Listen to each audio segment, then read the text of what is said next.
Welcome to Board Game Archaeologists, where we play time-worn games from the past. I'm Hunter. I'm Rob. And today, we're playing HorrorClix. HorrorClix from 2006, from the same company that gave us HeroClix and all the other click games. I know there's a Halo one and a bunch of other ones. This is a horror-themed game that they created that really stands outside of the HeroClix world and kind of has their own thing. Yeah, the goal of the game is essentially to command your own little box of monsters against another person's and see who comes out on top. Yeah, and you can either win by victory points or by massacre. We play by massacre. Very chess-like. If you've lost all your people, no matter how many victory points you got, you still lost all your people. So we're kind of like that. We're kind of new at this game too. This is a lot. There's a lot to learn in this game. It comes with a couple maps, an outside map and an inside map on paper. You can also get things higher quality for sure. It comes with a lot of different figures, and these figures have wheels on them, and they're controlled by a power ring, and they're clicked. So you can click your point damage, so you don't have to keep score on a piece of paper. You've got your point damage directly on the characters. And in the same meter runs, they have colors, and the color coordination goes to their cards. So every color that's going to be on your character is going to be on your card, and that's going to affect it by attack, defense, or your armor. And so there's a lot to kind of go through, but I just wanted to clarify that we really just got into this a little bit ago. So there's a lot of rules. It comes with all these great characters, including the giant Cthulhu character, which you're going to see on a future episode. We might do a playthrough even for that one. But it comes with enough characters. It's got expansion sets for Aliens, Predator, Hellboy. Who else did I say? Halo? Halo, that's right. Yeah. There's a Halo one too, and we actually have that. So we'll be playing that one too. It comes with a bunch of cards. It comes with plot twist cards. It comes with ticking clock cards and subplots. Each character has their own card that lists all their powers and strengths on it. Some transform, some don't. To me, it's like a card game where you really got to learn what's on the card and what each character does.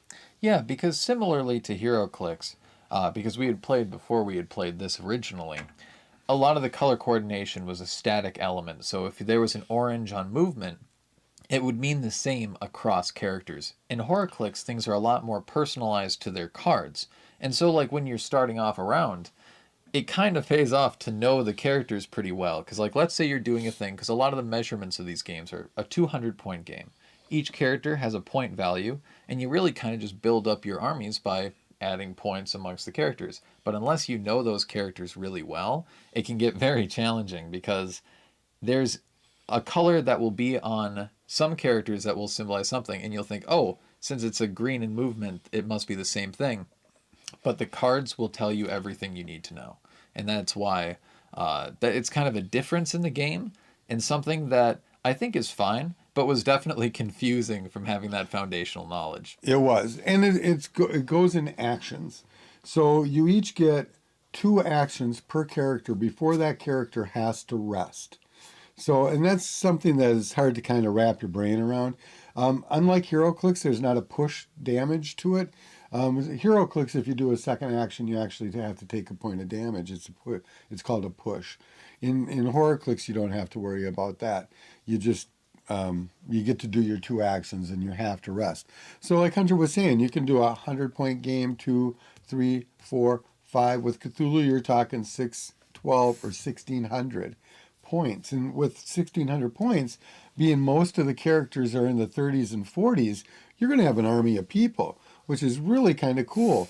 But for each 100 points, that's how many people get to move, how many actions your group gets per turn. So if you've got a 300 action group and you've got 6, 7, 8, 9 characters out here, you can only move 3 per turn.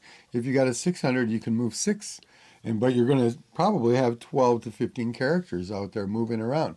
So you've got to be very aware that you can only move your characters 2 actions a turn. And that doesn't account for possessions or things like that, where a possession is where a character can take possession of you and use up your action points. So there's a lot to that action point thing that kind of shied me away from it. Like I wasn't grasping it right away. Yeah. I think I watched a video online and I finally went, okay, that's it. I'm just overthinking it. And I was overthinking it. I think it's pretty easy once you get the basics down. And like Hunter said, all the colors mean something. And by gosh, we miss them all the time. But that's part of life. When your adrenaline's flowing and you're in a battle, you may forget or not forget certain things. Yeah, and the only real consistencies in that, because even while you take damage, which fundamentally changes how your wheel looks, it changes your statistics and which powers are applicable. So sometimes those powers will go away or come back, or new ones will spring up out of nowhere. The consistent bits, though, are that there are these victims that start off where, like, each round is based into a suspense round and then a player round. So, like, in the beginning of my round, I would say, usually the victims are hidden at first, but you would flip them because their stats are important. In this case, their speed and their gender, because in this, there's a whole... And the plot twist cards. The plot twist cards can be specific about the kind of characters that it is, because you're really trying to interrupt other people from making them do what you want. Because Right. you want... A lot of these monsters want to slay the things. Some of them have massive benefits from doing so, but like Hellboy, he's a rescuer type. Right, they'll rescue them. So the relationships with these victims differ from monster to monster. That's how you kind of... there's a lot of different possibilities of play when you're playing this game. There is. And like with the victims, you can transform. So if you're a werewolf, you might be a human. The second you kill a victim, you become a werewolf. So that would mean I'd want to keep victims away from that werewolf guy so he doesn't become that guy. There's also the hourglass thing where some of them have hourglasses, and it represents kind of that scene in the movie where you've beaten him and stabbed him and done everything and he falls down dead. 2 clicks later, 2 turns later, he can't do anything because of these hourglasses. But within 2 clicks, he's back in action, free from action, so he can use his actions up and start attacking again. It might only be for a click or two, but it's kind of like, Jason or Michael, rising up from that big stabbing and coming back at you again. There's a lot of nuances to this game that it takes a while to play, and we certainly don't know all of them. I know if we keep playing, which I think we will, we're going to learn more and more because it's kind of like a card game to me. The more you study the cards, the more you memorize the cards and know your characters, the better you're going to be. The plot twist cards, like Hunter was saying with the victims, generally stop you from getting a victim, help you to get a victim, or, some of them allow you to roll your dice twice. Yeah, like a failed attack roll. Yep. And so it becomes important for the frenzy action. But like the thing with frenzy is your damage goes down to 1. So if you're fighting a bunch of people with a lot of good covering, like a -1 to their damage, it's not going to do you a whole lot of good until you weaken them with a stronger attack. So when you are setting up a team, I think it's really important to have long-range shooters, some close-range combat people, and people who are just fast. And the thing to really, I think, gain from all of this is that although like the system is pretty simple, you have the stats on the wheel and the powers, the way that they're utilized and represent these different kind of like tropes or elements in horror, because you're talking about like characters that get back, like how do you gamify a character that dies and comes back up? It's like this game really stretches like the game development in that way, where it has all of the gimmicks. Every character for the most part has some kind of a gimmick where it works in a very specific way. And that's kind of what makes this game hard to cover, is like, I can tell you a lot about a handful of characters because I know exactly what they do and like how they get around to doing it. But when you approach this game from a wider lens, every single character kind of has their own shtick. And to explain a lot of the basic game is difficult because the consistencies are really quite few, because you only got the victims, you got the point count and the victory points. Everything else is super based on the exact characters you're using. Yep. And like we were saying with the cards, you have your plot twists, which each person gets 6 at the beginning of the game, and you can play them for almost any instance with a victim or whatever. There's just kind of a free action to play. There's also ticking clocks that really... The ticking clocks and the subplots really only change your point value, your victory points. And again, I really don't care much for victory points. I'm more into just the hack and slash kind of feel for the game. So I tended to pull those out when we played them. I just thought they were kind of wasteful for how we did it. The ticking clock has a daylight thing, so that has to deal with vampires or werewolves like that. So if you set it to do daylight, you couldn't be a vampire. Something I did not see that. We didn't see it in anything we had played here. More examples of just how deep this game can get with and how specific it can, because sometimes you might be the only person with a vampire, so there's only one character in a battle of 12 where that daylight is relevant. So a lot of it really does need to kind of be almost planned in tandem with a lot of other elements.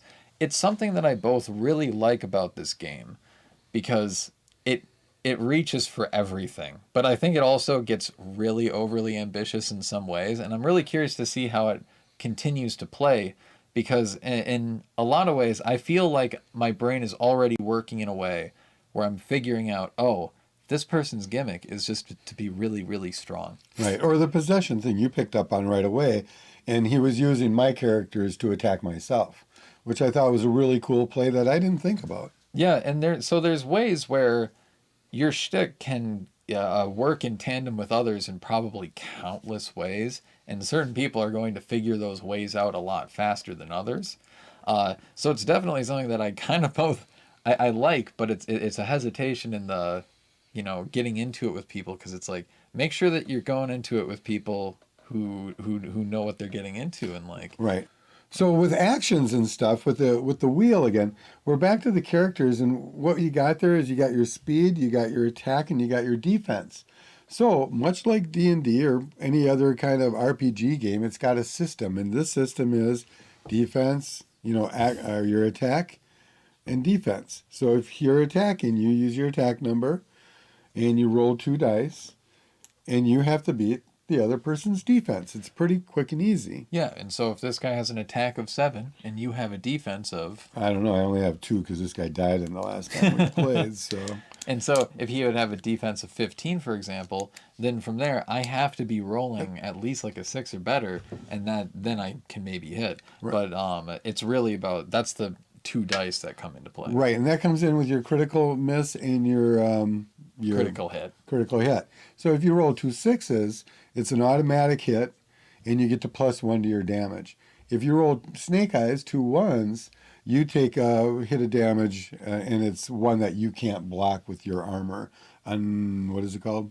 Piercing? Yeah, or penetrative. Yeah.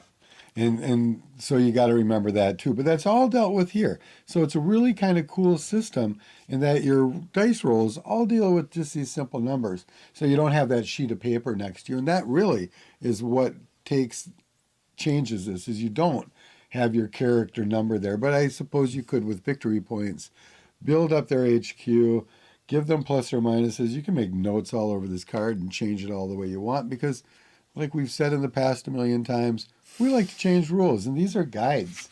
This is a guide. This isn't like hardcore unless you're playing in a tournament. But if you're playing among friends and you all agree to something different, do it.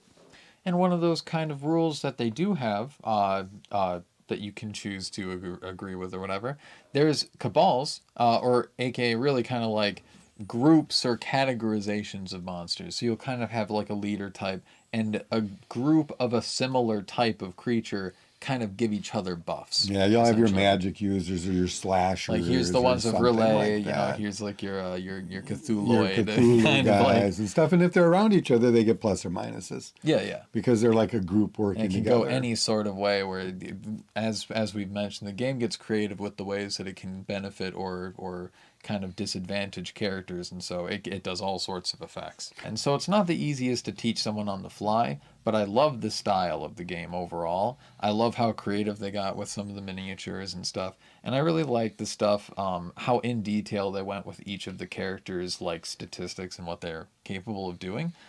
I think it's amazing. It just has a few of those kind of shortcomings where getting to learn it is critical, because a lot of games, especially now, are like really easy to introduce new people to. Even Dungeons and Dragons, which is historically has been a very difficult game, has become incredibly popular, and it's like sometimes those little things can get in the way of people. Right. Yeah, I think for cons, at least for me, I've been this way since the beginning of my playing. I believe sides count. If you have Superman and he can see 360 degrees, great. But I think if you attack somebody from the rear, you should get a +2. If you attack from the side, you should get a +1. There's nothing about siding in the game. That would be one thing that I would think would simply add a really cool element to it. And I think we would certainly put it in our games if we play forward on there. Yeah, but this game is very lenient, and as we've already mentioned, we have taken some liberties with some of the rules where it's like it's a very customizable game to that degree. Because It again, is. you can agree to who you pick and what point values, and so it's a very approachable way in that way where you can kind of do it how you want to. Yeah, there's a lot, and I think you could really just create anything. You could create a dungeon crawl where you create a scenario, and the book does have scenarios in it that does exactly what Hunter said. It takes the right characters against each other. Instead of having a vampire over here and a werewolf over here, it might have a mad scientist over here and a werewolf over here, where it's more of that equal movie kind of feel, where we're just grabbing 300 points worth of monsters that look cool and that we think are going to do some damage. And you're right, we're attacking monster upon monster, which I think is weird. I think it would be also cool to see a lot more normal people in the mix. There's like nobody normal in HorrorClix. It's all this kind of crazy thing. And it really doesn't play well with HeroClix. From what I understand, it just doesn't. HeroClix has some different rules to it, and I think there's a power creep to it. Well, thanks for watching. Yeah, and if you want to know more about us, check us out on the web. Don't forget to subscribe to us on YouTube, and we'll see you in the next episode. We'll see you next time. Bye. Bye.